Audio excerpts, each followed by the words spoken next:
peluang Anda sendiri untuk bisa mencapai level kemampuan state of the art dari sebuah engineering. Karena itu memang harus dilatih. Bukan pada proses menghitungnya, tapi state of the art-nya itu seperti apa. Menyusun sistem, membangun sistem, mengkreasikan ini strukturnya, polanya, shear wall, ditambah skin structure, dan sebagainya, itu adalah kemampuan state of the art. Dan itu tidak bisa diserahkan kepada software. Anda menentukan sistemnya sendiri, Anda melakukan arrangement-nya sendiri, baru setelah itu dipakai kepada software untuk menghitung. Nah, jadi menjadi tantangan, semoga ini menjadi motivasi pertemuan pertama. Saya akan berusaha juga bersemangat untuk memberikan materi kepada Anda, tetapi sekali lagi saya berharap ini adalah timbal balik. Saya semangat, Anda juga semangat, sehingga jadi saya bisa memberikan banyak aspek yang terpancing karena memang Anda mengharapkan saya bisa memberikan yang ada di kepala saya, tapi kalau saya tidak terpancing, ya kadang-kadang saya tidak bisa memberikan informasi-informasi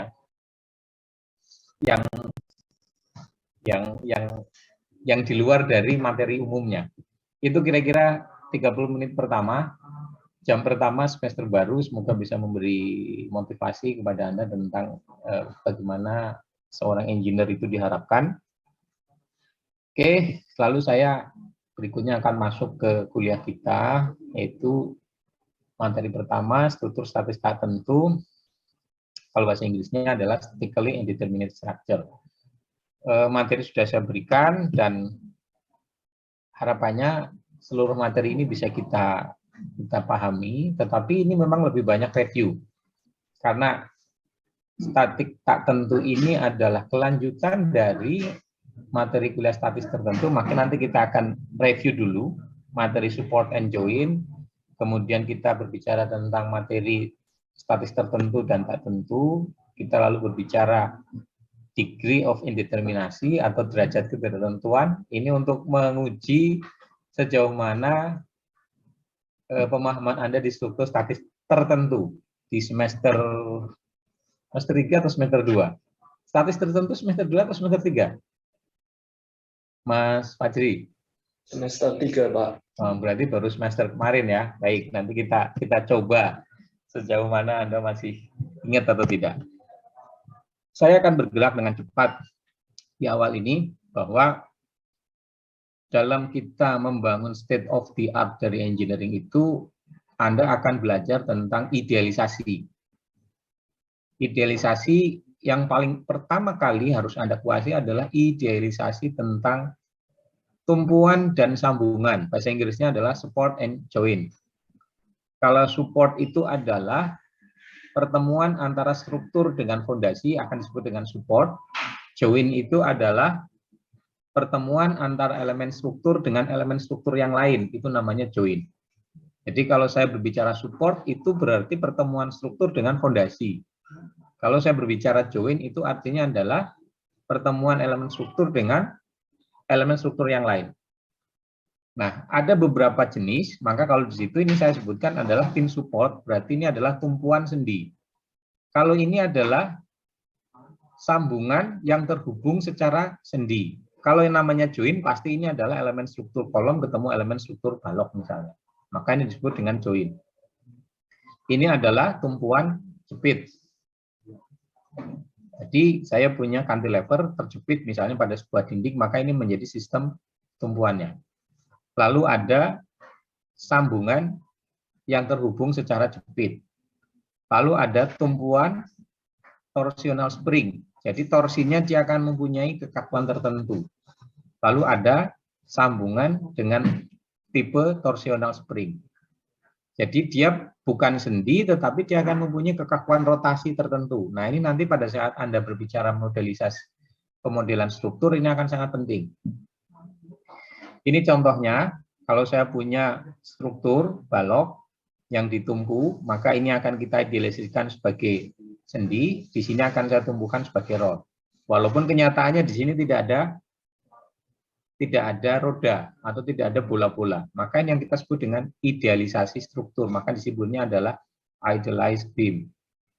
Jadi ini sebenarnya harus dipahami bahwa ini adalah bentuk-bentuk idealisasi. Di kenyataan lapangan nanti akan berbeda cerita. Tetapi kalau Anda tidak bisa menghubungkan antara idealisasi dengan kenyataan, ya itu menjadi problem bagaimana Anda akan punya state of the art tadi. Nah, ini gambaran yang pertama. Sebenarnya kalau kita lihat akan ada banyak jenis-jenisnya, tetapi biasanya yang paling umum yang akan kita gunakan adalah yang ini. Anda bisa lihat di berbagai buku teks. Nanti kalau ada kesempatan mungkin saya akan kirim buku teks yang mungkin bisa Anda baca. Ini juga sama, bagaimana idealisasi struktur bisa terjadi. Nah, ini harus saya sampaikan begini. Catatan yang kadang-kadang terlupakan adalah kalau Anda ujian atau mengerjakan kuis atau mengerjakan PR, yang akan Anda hadapi itu gambar yang kanan. Ya kan? Yang Anda hadapi adalah gambar yang kanan. Tetapi gambar yang kirinya kan tidak diceritakan. Nah, ini yang kadang-kadang ada sesuatu yang hilang. Anda berhadapan mengerjakan soal, sebenarnya situasinya adalah sudah idealisasi struktur. Tetapi kenyataannya seperti apa sih barang itu? Nah, sebenarnya kita harusnya paham bahwa aktual struktur seperti ini, misalnya, itu bisa menjadi idealisasinya menjadi seperti ini. Yang Anda hadapi selama ini sebenarnya ini, tetapi Anda harus punya kemampuan bahwa soal-soal ujian, soal-soal kuis, soal-soal itu semuanya sebenarnya adalah bentuk idealisasi dari sebuah struktur yang realnya seperti ini.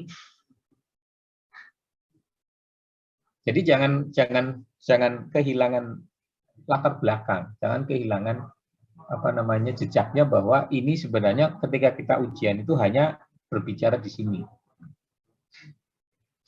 Nah, ini adalah bagaimana tipe tumpuan dan sambungan. Jadi di sini nanti akan ada support atau tumpuan, di sini kita akan punya join. Ini akan jadi apa, ini akan jadi apa? Ya sebenarnya tergantung dari idealisasi strukturnya.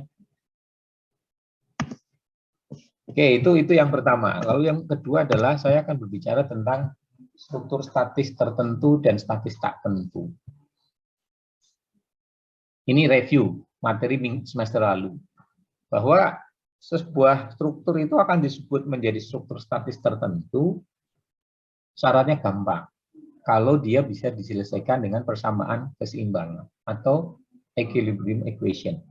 Di mana persamaan keseimbangan itu, kalau kita berbicara struktur dua dimensi atau plane structure, itu dinyatakan dengan persamaan keseimbangan. Gaya pada arah X sama dengan 0, keseimbangan gaya pada arah Y sama dengan 0, dan keseimbangan momen pada sumbu Z sama dengan 0. Itu yang menjadi bentukan struktur statis tertentu. Kalau mau diformulasikan biasanya saya punya ada persamaan R dan ada persamaan N. Saya punya struktur BC menerima beban P tetapi miring. Kita akan punya 3 reaksi, horizontal di B, vertikal di B, dan vertikal di C.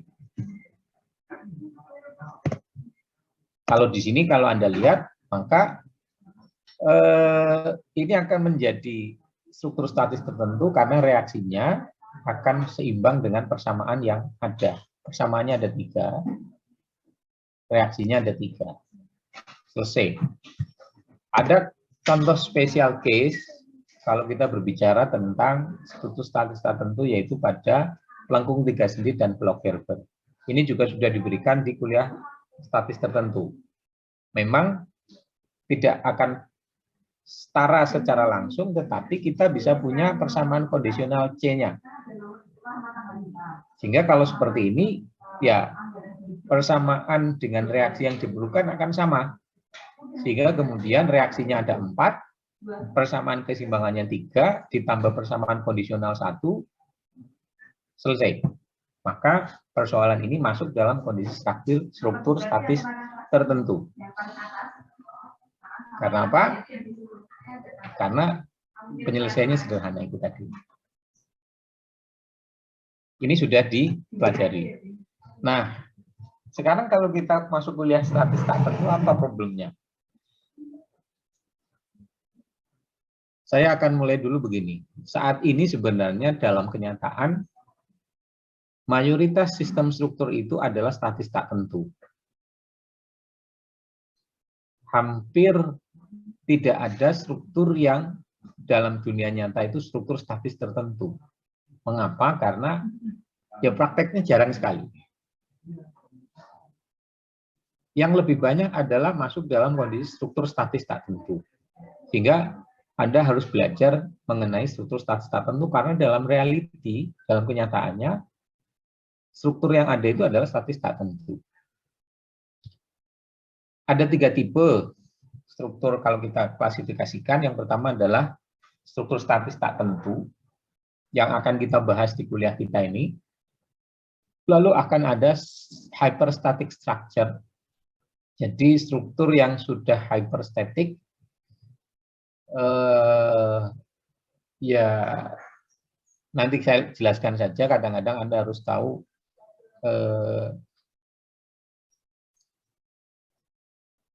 struktur pesawat terbang itu seperti apa sih? Pesawat terbang itu rangkanya itu masuk kriteria apa sih? Apakah itu masuk statis tertentu atau hyperstatic atau redundan? Nah, itu nanti akan ada klasifikasi tertentu ketika pesawat itu selama berfungsi baik di darat maupun di langit, dia harus bisa menjaga keamanan strukturnya. Itu juga sebenarnya akan masuk di dalam